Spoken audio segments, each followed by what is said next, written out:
Assalamualaikum warahmatullahi wabarakatuh.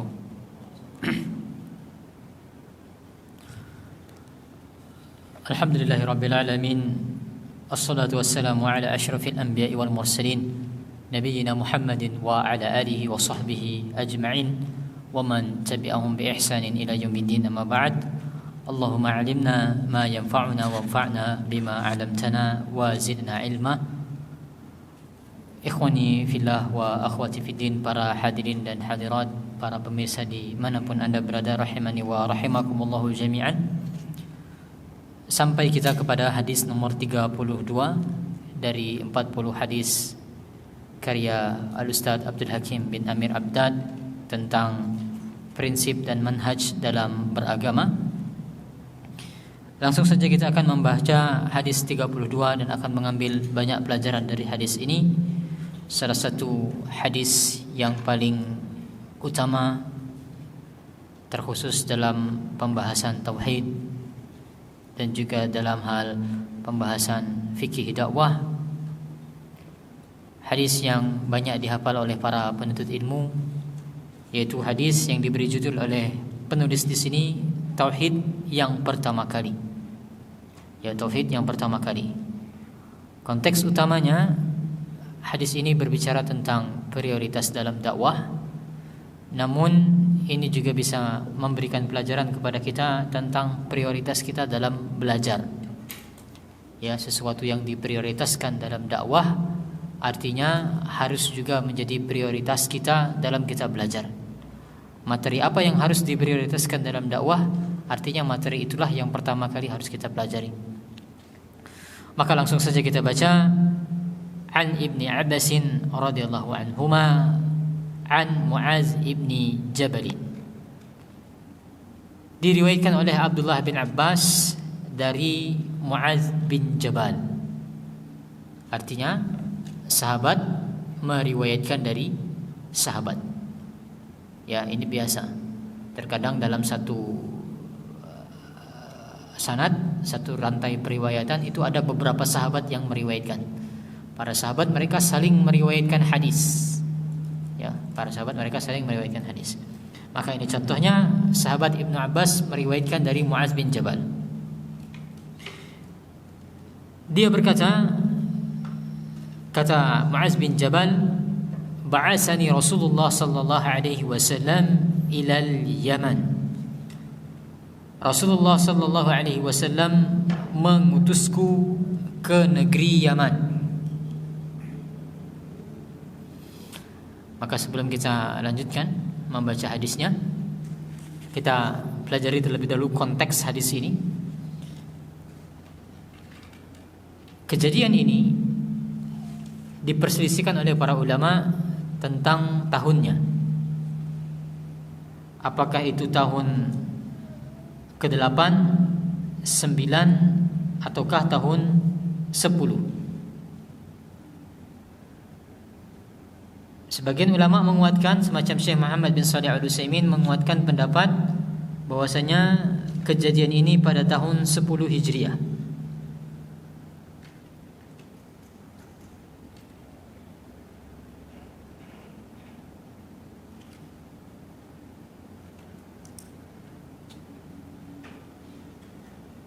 Ya, bukan, tidak disebutkan Syekh Muhammad bin Shalih Al-Utsaimin menguatkan tahun 10 Hijriah. Intinya ada perselisihan pendapat kalangan para ulama. Namun Syekh Muhammad bin Shalih Al-Utsaimin menyebutkan kejadiannya pada bulan Rabiul Awal.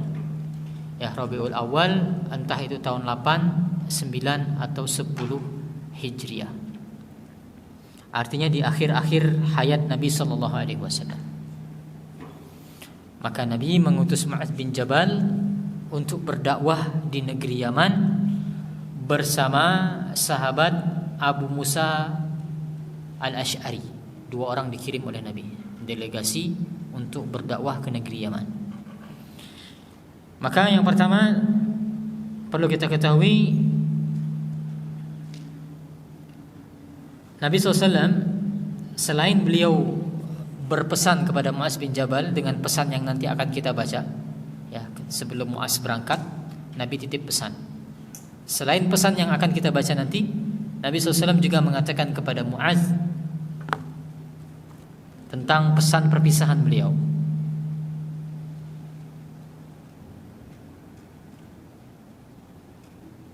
Kata Nabi SAW, "Ya Mu'adz, innaka asa alla talqani ba'da 'ami hadza wa la'allaka tamurru bi masjidi hadza wa qabri." Wahai Mu'adz, bisa jadi engkau tidak akan berjumpa lagi denganku setelah tahun ini, dan engkau nanti akan lewat di masjidku ini bersama dengan kuburanku. Ya, engkau akan lewat masjidku ini bersama dengan kuburanku. Artinya ini pesan dari Nabi SAW dan ternyata benar. Ya, ternyata benar. Makanya sebagian ulama berpendapat kejadian ini pada tahun 10 Hijriah. Ya. Kita tidak akan bertemu lagi, kata Nabi SAW setelah ini. Makanya kemudian Mu'adz pergi berdakwah ke negeri Yaman. Mu'adz pulang setelah Nabi SAW wafat. Di zamannya sudah Abu Bakar menjadi khalifah. Ya. Baru Mu'adz pulang ke kota Madinah. Dan Mu'adz pergi ke negeri Yaman bersama Abu Musa al-Asy'ari. Meskipun di sana mereka akhirnya berpisah, ya, sebagian ditugasi di kota ini, di kota ini. Mu'adz bertugas di kota ini, Abu Musa di kota ini dan di kota ini. Maka faedah tambahan terkait perjalanan mereka berdua menuju negeri Yaman. Pada episode inilah Mu'adz bin Jabal kan dia berjalan berdua ya bersama Abu Musa. Pada episode inilah keluar perkataan Mu'adz bin Jabal yang sering dikutip oleh para ulama ketika membahas niat. Ya, ketika para ulama membahas niat, bahwasanya niat itu bisa mengubah hal yang mubah menjadi ibadah dengan niat yang benar. Tidur bisa bernilai ibadah kalau niatnya benar. Olahraga bisa berniat ibadah kalau niatnya benar. Ini salah satunya dilandaskan kepada perkataan Mu'adz bin Jabal. Nah, Mu'adz mengatakan ini pada perjalanan ini. Jadi ceritanya Mu'adz berbincang-bincang dengan Abu Musa al-Asy'ari tentang amalan mereka, amal apa saja yang mereka kerjakan untuk saling menginspirasi.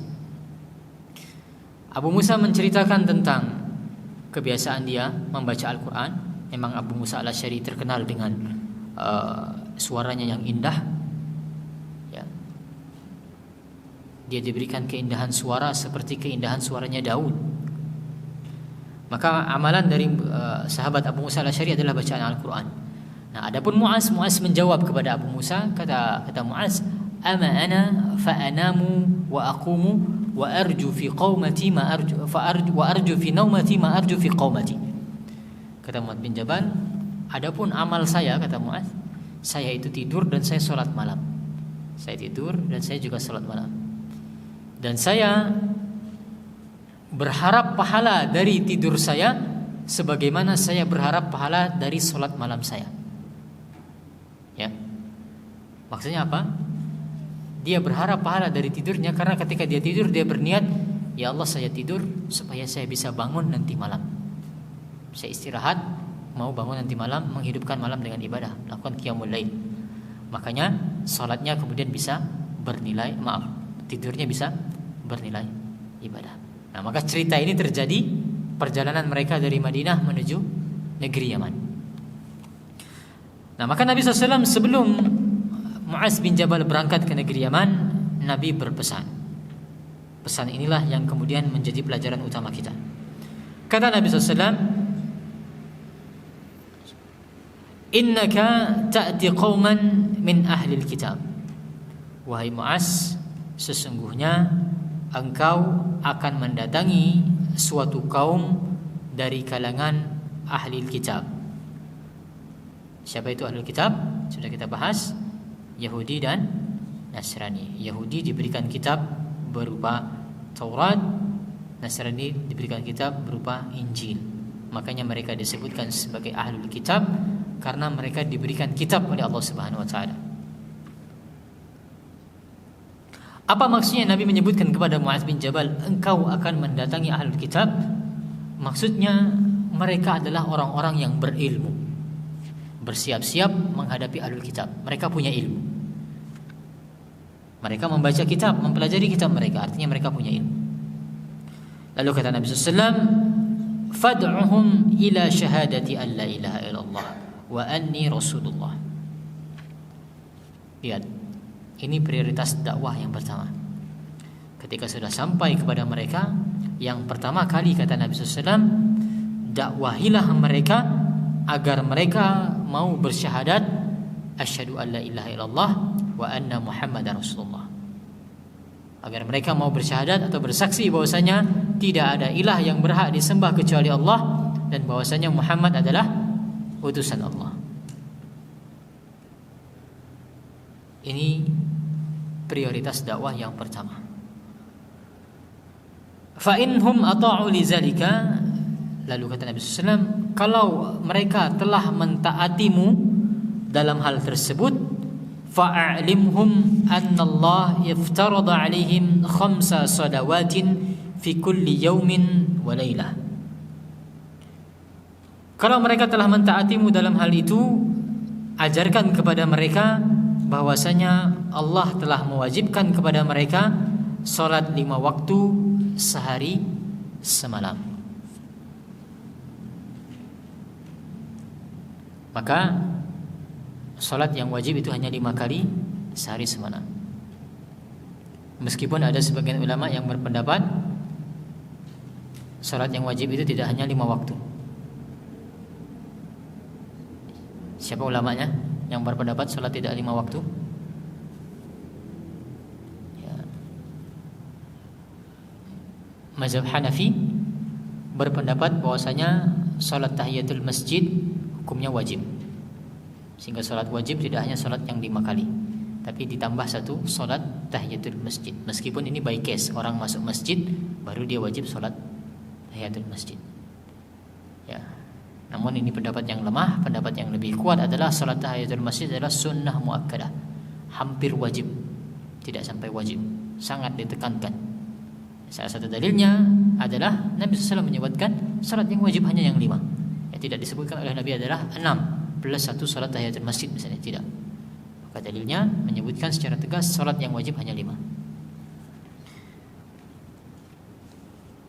Fa inhum ata'u lidzalika, maka yang kedua tadi adalah salat, ya, setelah mendakwahkan asyhadu alla ilaha illallah wa anna muhammadar rasulullah, dakwah tauhid, baru yang kedua adalah didakwahkan salat 5 waktu. Kalau mereka telah taat dalam hal itu, barulah kata Nabi SAW, fa'alimhum anna Allah iftarada 'alaihim sadaqatan. Ajarkan kepada mereka, beritahu mereka bahwasanya Allah mewajibkan kepada mereka sedekah. Apa maksud sedekah di sini? Yaitu zakat.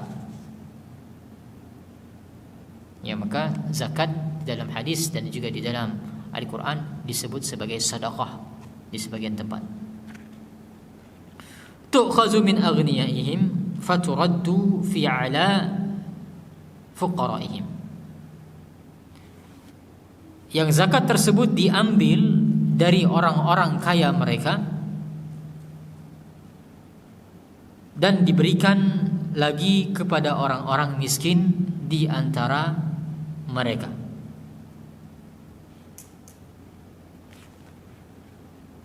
Fa inhum ata'u lidzalika fa iyyaka wa karaima amwalihim. Kalau mereka telah mentaatimu dalam hal tersebut, waspadalah kamu dari mengambil harta-harta yang telah mereka muliakan. Wattaqi da'watal mazlum, dan takutlah kamu terhadap doanya orang yang terzalimi. Fa innahu laysa bainaha wa bainallah hijab, karena tidak ada penghalang, tidak ada hijab antara dirinya dengan Allah.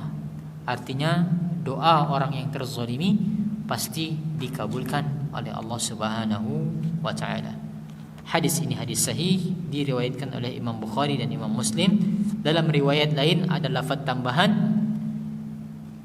falyakun awwala ma tad'uhum ila ay yuwahhidullah ta'ala. Ya. Ketika kata Nabi SAW, ketika engkau telah mendatangi mereka, maka hendaklah yang pertama kali engkau dakwahkan kepada mereka agar mereka itu mentauhidkan Allah Ta'ala. Ya. Dalam riwayat lain disebutkan demikian. Hendaknya yang pertama kali engkau dakwahkan kepada mereka adalah agar mereka mentauhidkan Allah Subhanahu wa taala. Maka ikhwani fillah rahimani wa rahimakumullah jami'an, ikhwati fid din rahimani wa rahimakumullah jami'an. Hadis ini mengandung banyak sekali pelajaran yang bisa kita ambil.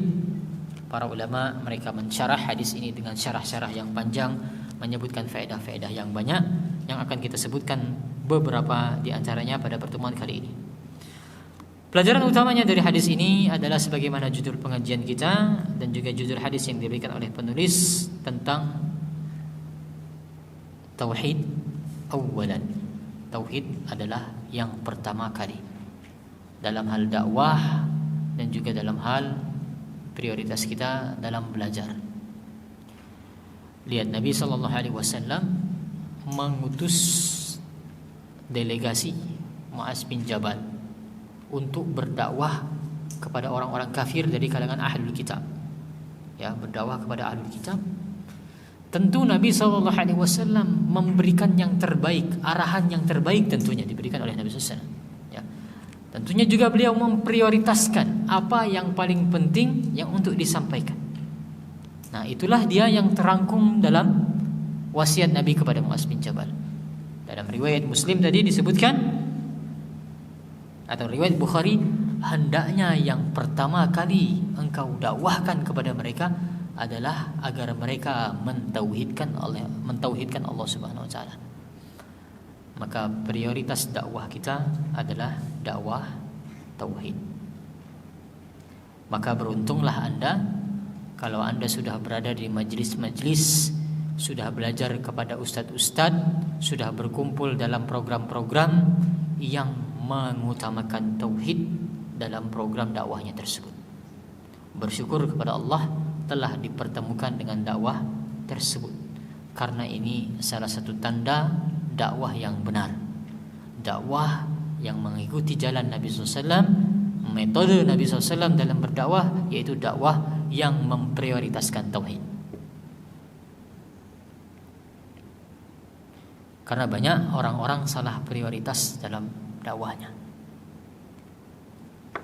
Sebagian orang dakwahnya prioritasnya adalah menegakkan khilafah. Ini tujuan utamanya. Kata mereka, ya Anda perlu ketahui, sebagian orang punya anggapan dakwah kita pertama kali adalah khilafah. Kita tegakkan khilafah terlebih dahulu. Kalau khilafah telah tegak, baru kita tegakkan tauhid, kata mereka. Ada orang yang memiliki anggapan seperti ini. Maka anggapan seperti ini jelas tidak benarnya. Salah satunya adalah tadi dalil Mu'az bin Jabal diutus ke negeri Yaman. Tidak, Nabi SAW kemudian menganjurkan kepada Mu'az, bagaimana kamu jadi pemimpin terlebih dahulu di negeri Yaman, tegakkan kerajaan di sana, tegakkan khilafah di sana, baru kamu dakwakan tauhid. Tidak. Bagaimana juga Nabi SAW di Mekah, Nabi SAW ditawarkan untuk menjadi raja, untuk menjadi penguasa oleh para penduduk kota Mekah, asalkan Nabi SAW mau berhenti mendakwahkan tauhid. Kalau mau berhenti mendakwahkan tauhid, jadi raja. Tapi Nabi SAW tidak mau. Ya, ditinggalkan menjadi raja. Kalau logikanya benar, Nabi tentu menerima tawaran tersebut. Ya, saya jadi raja dulu, nanti saya tegakkan tauhid. Tidak.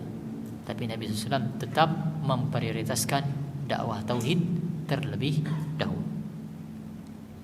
Maka dakwah tauhid adalah dakwah prioritas kita. Anda merancang program-program dakwah, terlibat dalam berbagai LDK, pikirkan bagaimana dakwah tauhid ini bisa diprioritaskan. Anda sebagai penuntut ilmu, utamakan duduk di majelis-majelis yang membahas tentang tauhid. Dari berbagai banyaknya majelis di sekitar Anda, di sekitar kita di sini, maka harus ada pelajaran tauhid yang Anda ikuti. Sehingga ada orang sebagiannya yang salah dalam prioritas dakwanya, lebih mengutamakan khilafah, kata mereka. Ini yang utama, tujuan dakwah kita untuk menegakkan khilafah. Maka tidak benar. Sebagian orang lagi punya dakwah, prioritas dakwah mereka adalah dakwah adab dan akhlak. kita tidak menafikan pentingnya dakwah adab dan akhlak, itu penting, bahkan ada hubungannya dengan tauhid. Orang-orang yang bertauhid secara otomatis kalau betul tauhidnya, adab dan akhlaknya harus bagus. Namun yang kita prioritaskan adalah dakwah tauhid. Sebagian orang ya ikhwah, ya,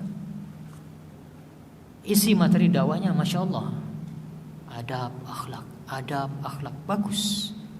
Bagus berdakwah adab dan akhlak, tapi ketika berbicara tentang tauhid mereka tidak suka. Ditanya tentang tauhid, makna la ilaha illallah, tidak paham. Secara tidak sadar bahkan terkadang terjerumus dalam kesyirikan. Ada ya ikhwah, ya.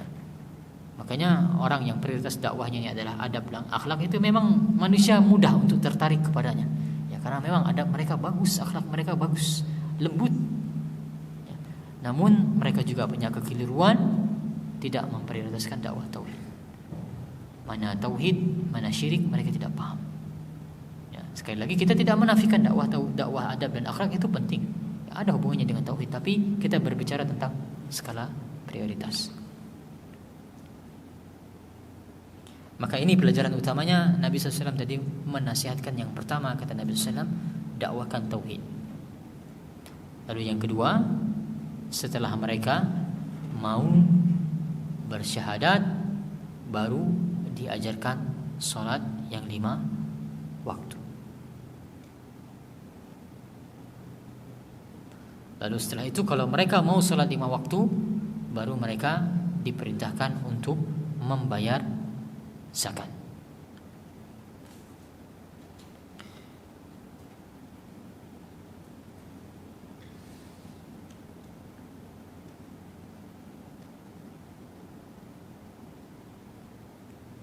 Maka pelajaran berikutnya dari hal tersebut, ya, lihat Nabi SAW itu membekali Mu'az sebelum Mu'az berdakwah ke negeri Yaman. Dari sini kita bisa mengambil 2 pelajaran. Pelajaran yang pertama, di antara fikih dakwah, ya, atau di antara fikih amar ma'ruf nahi munkar, sama ya, fikih dakwah atau fikih amar ma'ruf nahi munkar. Anda ingin melakukan amar ma'ruf nahi munkar, Anda ingin terlibat dalam dakwah, membuat sebuah program dakwah, maka ada 3 hal yang harus Anda penuhi. Ada 3 ilmu yang harus Anda miliki. Yang pertama adalah Anda harus berilmu tentang kondisi orang yang didakwahi. Berilmu tentang kondisi orang yang didakwahi. Inilah yang dilakukan oleh Nabi SAW, membekali Mu'adz bin Jabal dengan informasi tentang orang yang akan didakwahi. Mereka adalah ahlul kitab, orang-orang yang berilmu. Sehingga ini di antara fikih dakwah, fikih amar ma'ruf nahi munkar, Anda harus tahu. Jangan gegabah melakukan amar ma'ruf nahi munkar kalau tidak tahu orangnya ini siapa. Ya, kita khawatirkan di antara sebabnya kalau kita tidak tahu orangnya ini siapa adalah nanti akan muncul kemudaratan yang lebih besar. Sehingga yang pertama harus berilmu tentang orang yang didakwahi. Yang kedua juga harus berilmu tentang substansi dakwahnya.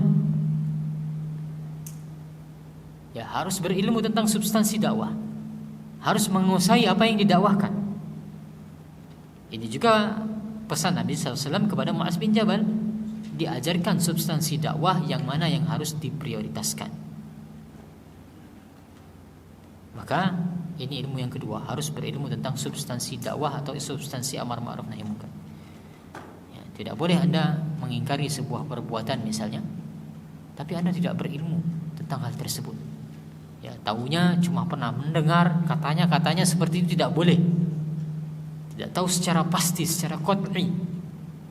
Lalu kemudian mencoba melakukan amar ma'ruf, mengingkari sebuah kemungkaran, maka ini kita khawatirkan akan mendatangkan kemudaratan. Lalu yang ketiga juga harus berilmu tentang metode dalam berdakwah. Ya, sudah tahu tentang objek dakwahnya, siapa orangnya, sudah tahu tentang substansi dakwah, tapi tidak tahu cara berdakwah, kita khawatirkan juga akan menimbulkan kemudaratan. Sehingga minimal ada 3 ini yang harus kita penuhi kalau kita ingin berdakwah, termasuk juga dalam melakukan amar ma'ruf nahi munkar. Harus tahu orangnya, kemudian substansinya, dan juga metodenya.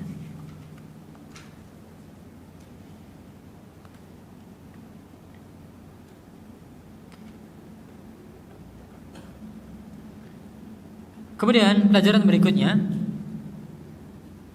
hadis ini juga memberikan pelajaran kepada kita secara umum di dalam kita beragama, dalam kita beribadah kepada Allah Subhanahu wa taala, kita itu dianjurkan untuk melakukan persiapan, ya ikhwah. Ya.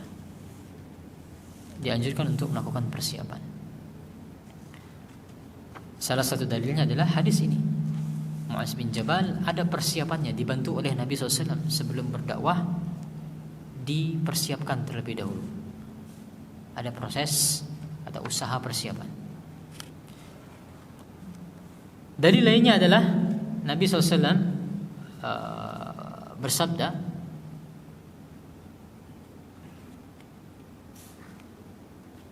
kata Nabi SAW yang artinya, barang siapa yang memandikan jenazah, hendaknya dia mandi, dan barang siapa yang memikul jenazah, hendaknya dia berwudu.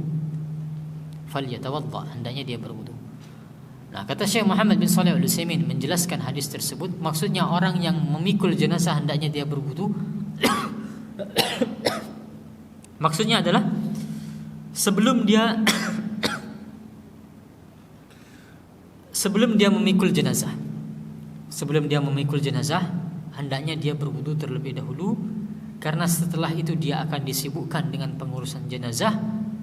Maka hendaknya dia bersiap-siap terlebih dahulu dari rumahnya, berwudu, dia memikul jenazah, karena dia nanti akan ikut sampai menyolatkan jenazah. Kemungkinan dia akan ikut menyolatkan jenazah. Maka kata para ulama, berdasarkan hadis ini, hendaknya seseorang itu melakukan persiapan dalam melakukan kebaikan. Ya. Maka secara umum seperti itu dalam kita beragama, dalam kita melakukan kebaikan, lakukan persiapan. Menyambut Ramadan, lakukan persiapan. Hadir ke majelis ilmu, lakukan persiapan yang terbaik. Mandi, pakaian terindah, siapkan catatan, siapkan perbekalan, dan seterusnya. Ya, seperti ini adalah ibadah, salah satu bentuk ibadah dalam agama kita.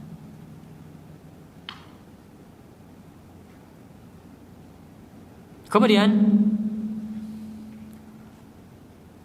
pelajaran berikutnya yang bisa kita ambil dari hadis ini adalah, tadi Nabi SAW mengatakan, coba perhatikan terkait zakat tadi. Kata Nabi, yang namanya zakat itu Allah mewajibkan kepada mereka zakat yang diambil dari orang-orang kaya di antara mereka dan dikembalikan kepada orang-orang miskin di antara mereka.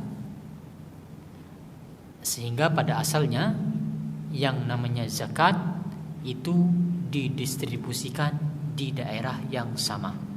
Ini hukum asalnya seperti itu.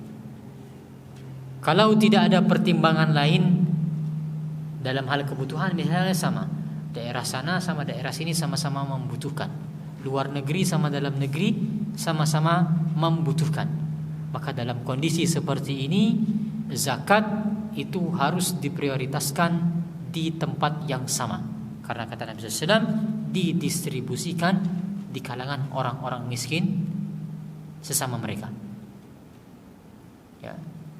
Sehingga zakat pada asalnya seperti itu. Kita katakan pada asalnya karena bisa jadi ada pengecualian. Diperbolehkan zakat itu kemudian didistribusikan di luar daerah atau bahkan di luar negeri kalau ada hajat yang membutuhkannya, kalau ada hajat yang mendorong hal tersebut. Misal sebabnya, misalnya memang di daerah kita sudah orangnya sudah makmur, sulit mencari orang miskin misalnya, atau misalnya di daerah sana ada paceklik, orang-orang betul-betul kesusahan, tidak terjadi hal ini di daerah kita, maka dalam kondisi demikian diperbolehkan zakat didistribusikan di luar daerah. Namun kalau sama-sama kondisinya sama-sama membutuhkan, tidak ada kondisi khusus, maka dalam kondisi seperti itu pada asalnya di daerah yang sama, zakat didistribusikan.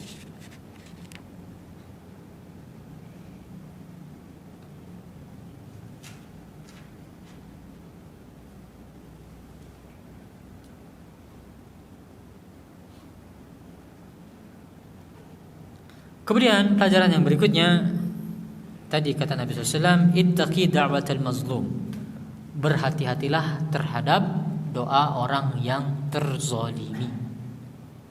Ya, maka berhati-hatilah terhadap doa orang yang terzalimi. Maka Allah Subhanahu wa taala akan mengabulkan doa orang-orang yang terzalimi. Salah satu doa mustajab adalah doa orang-orang yang terzalimi. Kenapa Allah Subhanahu wa taala mengabulkan doa orang-orang yang terzalimi? Karena sebabnya Allah adalah zat yang maha adil. Ya, Allah adalah zat yang maha adil. Maka di antara bentuk keadilan Allah menegakkan keadilan bagi orang-orang yang terzalimi, diambil haknya, maka Allah berikan dia hak lainnya berupa terkabulkannya doanya.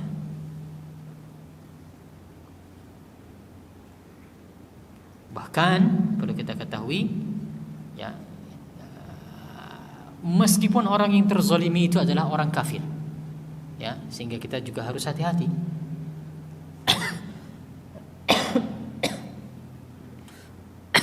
Larangan berbuat zalim itu tidak hanya kepada sesama muslim, tapi juga berlaku kepada orang-orang kafir. Doa orang kafir yang terzalimi itu juga mustajab, ya ikhwan. Ya. Allah juga akan mengabulkan doa orang-orang kafir yang terzalimi. Sebagai bentuk keadilan dari Allah Subhanahu wa taala. Ya, bukan di antara bentuk keutamaan yang Allah berikan kepada orang-orang kafir, tidak, tapi sebagai bentuk keadilan dari Allah Subhanahu wa taala. Maka kita harus berhati-hati kalau ada berbuat zalim kepada orang-orang lain. Ya, maka saya teringat pada sebuah kisah beberapa tahun yang lalu. Ada sebuah pondok pesantren yang ditutup secara paksa. Surat menyurat lengkap, perizinan lengkap, namun memang ada oknum-oknum tertentu, termasuk juga bupatinya yang tidak suka dengan pondok pesantren tersebut. Maka akhirnya ditutup secara paksa pondok pesantren tersebut. Saya ingat betul ya, melihat video salah seorang ustadz di pondok pesantren tersebut sambil bergetar suaranya dia mengingatkan para aparat yang ada di sana. Kata mereka, hati-hatilah kalian terhadap doa orang yang dizalimi. Hati-hatilah kalian terhadap doa orang yang dizalimi, karena tidak ada hijab antara doa mereka dengan Allah Subhanahu wa taala.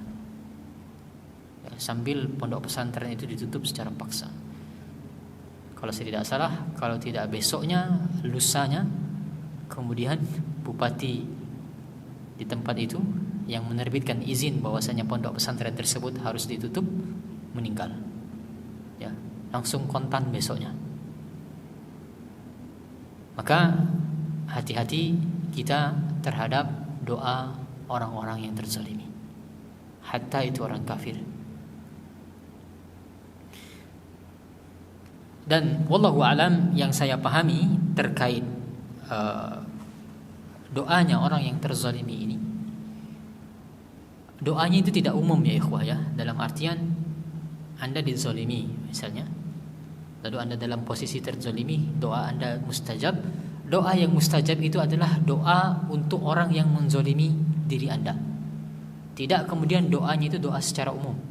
Anda dizalimi misalnya, ada seseorang dirampas haknya, ya. Lalu Anda berdoa kepada Allah, ya Allah lapangkan rezeki saya, berikan saya keturunan, berikan saya istri yang solehah misalnya. Tidak ada hubungan dengan kejadian kezaliman itu, maka ini tidak termasuk. Ya, wallahu alam, yang saya pahami seperti itu. Ya, yang saya pernah juga baca dari sebagian ustaz seperti itu. Bahwasanya doa yang terkabul itu adalah doa terkait kezaliman tadi.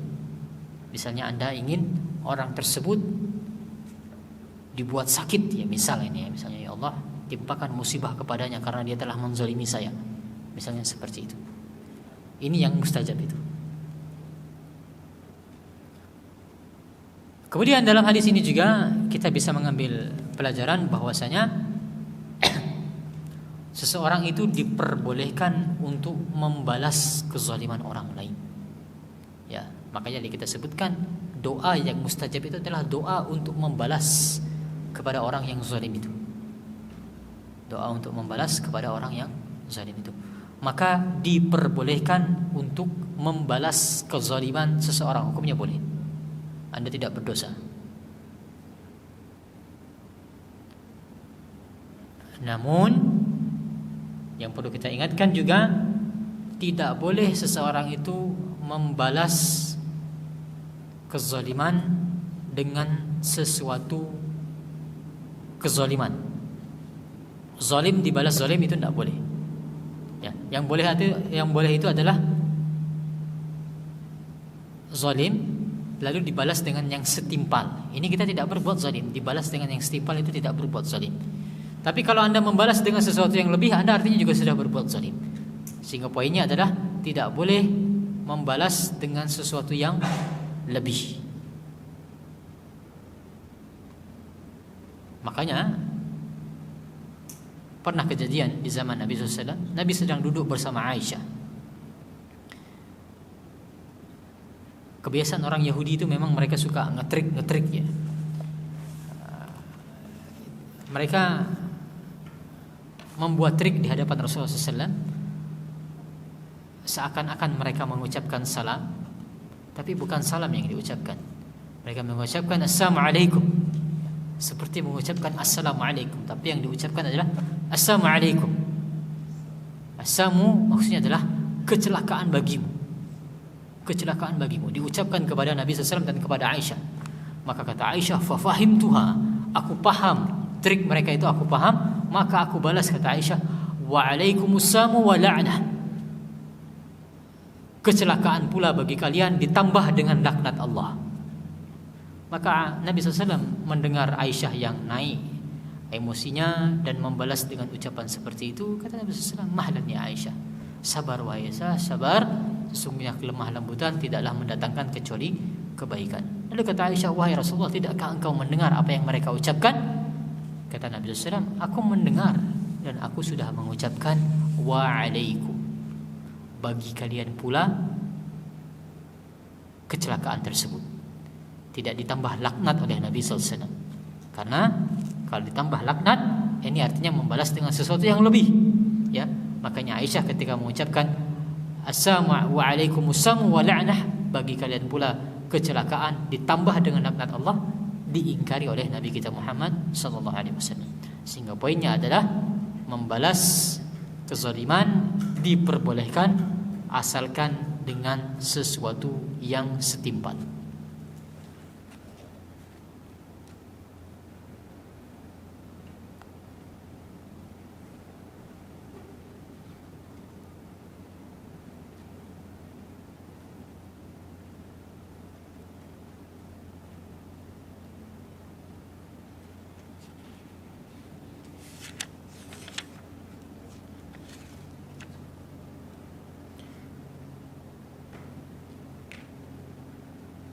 Kemudian pelajaran yang terakhir yang bisa kita ambil dari hadis ini adalah yang berhubungan dengan poin pertama tadi, yaitu hendaknya kita itu bertahap dalam menyampaikan dakwah.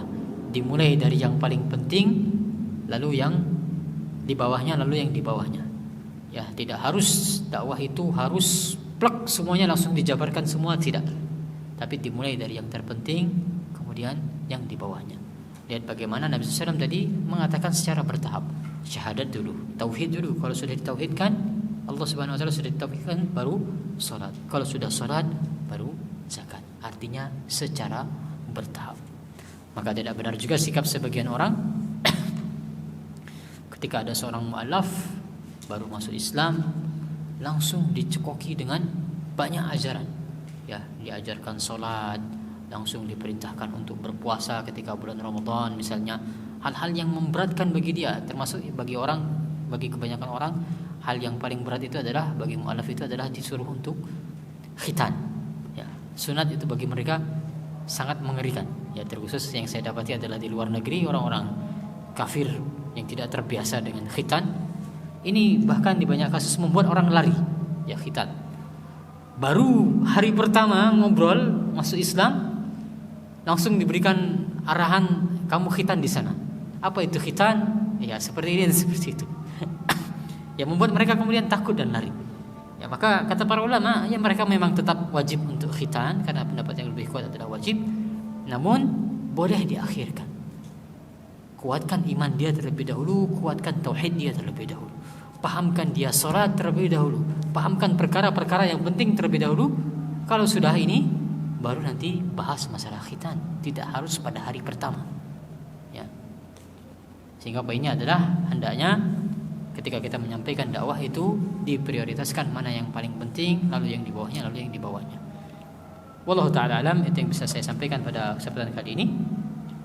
Kita dengarkan azan terlebih dahulu. Kalau ada pertanyaan silahkan dituliskan di kertas saja, nanti kita jawab setelah azan insyaallah. Wallahu ta'ala alam. Wa sallallahu ala nabiyina Muhammad wa ala alihi wa sahbihi wasallam.